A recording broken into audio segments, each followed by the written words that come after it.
မင်္ဂလာပါခင်ဗျာကျွန်တော်တို့ Crowd TV page ကနေအပတ်စဉ်စီစဉ်တင်ဆက်နေတဲ့တင့်ကောင်းမှာတရဖူစောင်းနိုင်မှုဆိုတဲ့အစီအစဉ်လေးကနေပြန်လည်ကြိုဆိုပါရစေဒီစီစဉ်လေးကကျွန်တော်အနေနဲ့ဒီ Crowd TV page မှာ digital version အနေနဲ့စီစဉ်တင်ဆက်နေတဲ့အစီအစဉ်လေးဖြစ်ပြီးတော့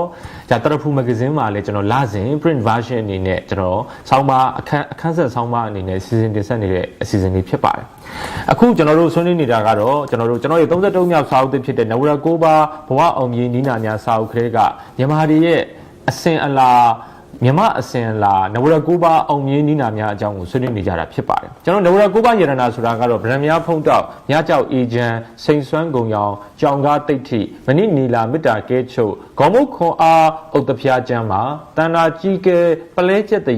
်ကိုးကုံဝီသည်ကိုးထွေနဝရစွမ်းရည်ဒီလိုဆိုတဲ့အတိုင်းကျွန်တော်တို့ရဲ့နဝရ9ပါးယရနာတွေကကျွန်တော်တို့ဒုတိယမြကြောက်အေဂျင့်အကြောင်းကိုကျွန်တော်တို့ဆွေးနွေးနေတာဖြစ်ပါတယ်ဒီဘက်မှာတော့မြကြောက်အေဂျင့်ရဲ့ဒါအနာတအပိုင်းဖြစ်တဲ့မိမိကိုယ်အေဂျင့်တည်ငြိမ်အောင်လုပ်တဲ့အခါမှာမြန်မာတွေကနေ့စဉ်ပြောဆိုသုံးစွဲနေကြတဲ့သုံးသက်ချင်းဆိုတဲ့စကားလေးကိုကျွန်တော်ဆက်ပြီးတော့ဆက်လက်ဆွေးနွေးလိုပါတယ်လူကြီးမျိုးခင်ဗျာမြန်မာလူဖွဲ့စည်းမှာကျွန်တော်တို့ဟာသုံးသက်ရမယ်သုံးသက်စဉ်းစားရမယ်ဆုံးဖြတ်ရမယ်စသဖြင့်မျိုးစုံပြောဆိုနေကြတာလူကြီးမျိုးကြားဘူးမှာပါသုံးသက်တယ်ဆိုတဲ့စကားကိုကျွန်တော်နေတိုင်းပြောနေကြတယ်ဒါပေမဲ့အဲ့သုံးသက်တယ်ဆိုတဲ့အဓိပ္ပာယ်ကိုကောင်းစွာနားလည်သဘောပေါက်ဖို့ဟာအေဂျင့်တည်ငြိမ်မှုအတွက်အလွန်အရေးကြီးပါတယ်ကျွန်တော်တို့မြန်မာစကားဟာဧကဝဏဘာသာစကားဖြစ်ပါတယ်လူကြီးမျိုးဧကဝဏဘာသာစကားဆိုတာကတော့ကျွန်တော်တို့ကတလုံးချင်းအဓိပ္ပာယ်ရှိတယ်ဥပမာလူချစ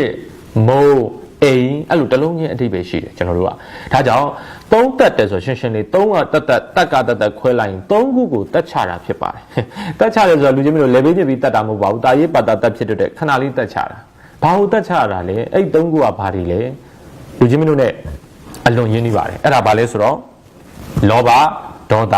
မောဟဖြစ်ပါတယ်လူချင်းတို့ခင်ဗျာကျွန်တော်တို့ကပုထုဇဉ်တွေဖြစ်တဲ့အတွက်လောဘဒေါသမောဟတွေအမြဲများနေတယ်ကျွန်တော်တို့ကလူတိုင်းမှာလောဘဒေါသမောဟရှိတယ်အနည်းနဲ့အများပဲကွာတယ်ဒါကြောင့်လောဘဒေါသမောဟကင်းကွာအောင်ပုထုဇဉ်ကခဏပဲလုပ်လို့ရတယ်အကြာကြီးဘလို့မှလုပ်လို့မရဒါကြောင့်ဒီသုံးခုတဲ့ရှေးမြန်မာလူကြီးတွေကဘာပြောလဲဆိုတော့ကိစ္စတစ်ခုကိုဆုံးဖြတ်ရတော့မယ်အရာကိစ္စတွေနော်ပတ်ဝန်းကျင်ကိုကျွန်တော်တို့ဟာအကဲဖြတ်ရတော့မယ်ဆိုရင်သုံးသက်ပြီးမှဆုံးဖြတ်ပါတယ်သုံးသက်ပြီးမှအကဲဖြတ်ပါတယ်သုံးခုကိုတက်ချလိုက်ပါတယ်အဲ့တော့လောဘဒေါသမောဟခဏလောက်တက်ချလို့ရတယ်ဒါပေမဲ့စက္ကန့်ပိုင်းတွင်းမှာကျွန်တော်ပုထုဇဉ်တွေဖြစ်တဲ့ပေးပြီးငယ်လေးကိုပြန်တက်လာအဲ့ clear cut ပေါ့နော်အဲ့သုံးကိုတက်ချလိုက်တဲ့အချိန်တွင်းမှာကျွန်တော်တို့မြင်ခွင့်ကရှင်းသွားအဲ့ဒီအချိန်မှာဆုံးဖြတ်ချက်တွေလုပ်ပါဘဝအောင်မြင်ဆောင်ရွက်မှုတွေလုပ်ပါလူကြီးများအတိုင်းအတာတစ်ခုထိအောင်မြင်နိုင်ပါတယ်ဒါကြောင့်မလို့ကျွန်တော်တို့ဟာသုံးသက်ပြီးဆုံးဖြတ်ဖို့ကအလွန်အရေးကြီးတယ်လောဘကြောင့်ဆုံးဖြတ်မယ်လို့ပြောရင်တော့လူကြီးများဆုံးဖြတ်ချက်မှာသုံးသက်ချက်မှာလောဘတွေပါရင်စီးပွားရေးမှာဆိုတော့အလိန်ခံရပါတယ်စီးပွားရေးဆိုတာလူတိုင်းပတ်စံလူချင်းတို့လုပ်တာပဲကျွန်တော်အများကြီးပြောကျွန်တော် interview တွေမှာအခုလူငယ်တို့ကျွန်တော် interview နဲ့တခုပဲမေးတယ်ပတ်စံမှတ်လား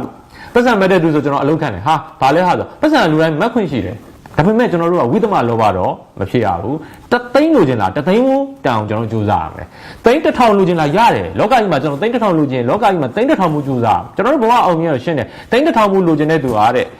အဲ့ဒီသိန်းတစ်ထောင်နဲ့ညီမျှတဲ့လူတွေကိုကူညီမှုတွေလူတွေကိုလိုချင်တာသူတို့ရလက်တွေကိုရအောင်လုပ်ပြီးရင်ကျွန်တော်တို့လည်းရလက်တွေဖြစ်လာဒါကြောင့်လောဘပုထုဇဉ်ဖြစ်တဲ့ရှိမှာပဲဒါပေမဲ့ကိုက10သိန်းမှုလောက်ပဲစူးစမ်းပြီးတော့မှသိန်းတစ်ထောင်မှုလိုချင်တယ်ဆိုရင်တော့ဒါကိုတော့ဝိသမလောဘလို့ကျွန်တော်တို့ကပြောတာဖြစ်တယ်ဒါကြောင့်လူဟာပတ်စံမတ်တာမတ်ခွင့်ရှိတယ်ကိုမတ်တဲ့ပတ်စံနဲ့လာရောညီထွေးစားမှန်ကန်တဲ့လုံလဝရိယဝါရမစိုက်ထုတ်မှုနဲ့စူးစမ်းမယ်ဒါကိုကျွန်တော်တို့ကပြောတာဖြစ်ပါတယ်ဒါကြောင့်လောဘသည်ဝိသမလောဘဖြစ်သွားရင်တော့စီးပွားရေးမှာဘာဖြစ်လဲဆိုငွေလင်ခံရတာပေါ့နော်ကျွန်တော်တို့က100လောက်ရင်းပြီးတော့100ဘိုးလောက်ပဲလုပ်ပြီးသိန်းတစ်ထောင်မှုလုပ်ချင်တယ်အဲတချို့လူတွေကနည်းနည်းပဲလုပ်ပြီးများများရမယ်လို့ပြောတယ်လူဆိုတော့လောဘတက်လာဝိသမလောဘဝင်နေအဲ့ဒါဆိုအလိန်ခံရပြီစီးပွားရေးမှာလူချင်းလို့ရတယ်တသိန်းလို့လူချင်းတာလူချင်းမင်းတသိန်းမှုစူးစမ်းရမယ်တသိန်းမှုစူးစမ်းပြီး10သိန်းရမယ်လို့တသိန်းလို့ပြီးတော့သိန်းတစ်ထောင်ရမယ်လို့ပြောရင်သိကြတယ်လူချင်းမင်းဗေဒင်မင်းစံကုန်မယ်အဲ့လိုလိန်နေတာဖြစ်ပါတယ်ဒါကြောင့်မလို့ကျွန်တော်တို့ဟာလောဘဆိုတဲ့ဒါကိုကျွန်တော်တို့စိတ်အစဉ်တွေကနေခိတ္တတက်ချနိုင်ရင်ကျွန်တော်တို့ရလက်ကောင်းနေရမယ်ပြီးရင်တော့ဒေါသပေါ့နော်ကျွန်တော်တို့ကဒေါသကြောင့်ကျွန်တော်တို့မလိုလားအပ်တဲ့ခိုက်ရန်ဖြစ်ပွားမှုတွေအန္တရာယ်တွေဘဝမှာ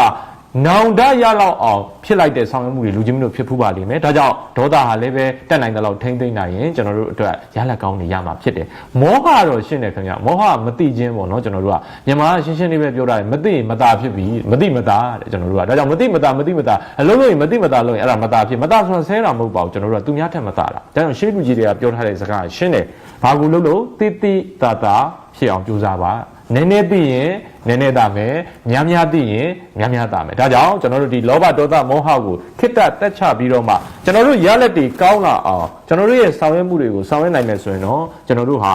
အောင်မြင်တဲ့မြန်မာလူငယ်တွေဖြစ်လာမှာဖြစ်ပါတယ်ကိုကောင်းမှာတရဖူစောင်းနိုင်တဲ့မြန်မာလူငယ်တွေဖြစ်လာမှာဖြစ်ပါတယ်ကိုကောင်းမှာတရဖူစောင်းနိုင်တဲ့မြန်မာလူငယ်တွေများလာရင်ပြည်တော်စုသမရမြန်မာနိုင်ငံတော်ဟာကမ္ဘာမှာအောင်မြင်တဲ့နိုင်ငံတစ်နိုင်ငံဖြစ်လာမှာဖြစ်ပါတယ်ဒါကြောင့်အခုပဲမိတို့ရဲ့သုံးသပ်မှုတွေကိုမှန်ကန်ပြီးတော့မှဆုံးဖြတ်ချက်တွေမှန်ကန်စွာအောင်မြင်စွာကြိုးစားရင်းနဲ့အောင်မြင်တဲ့မြန်မာတွေဖြစ်အောင်ကြိုးစားလိုက်ကြပါစို့ We must work together we must build our nation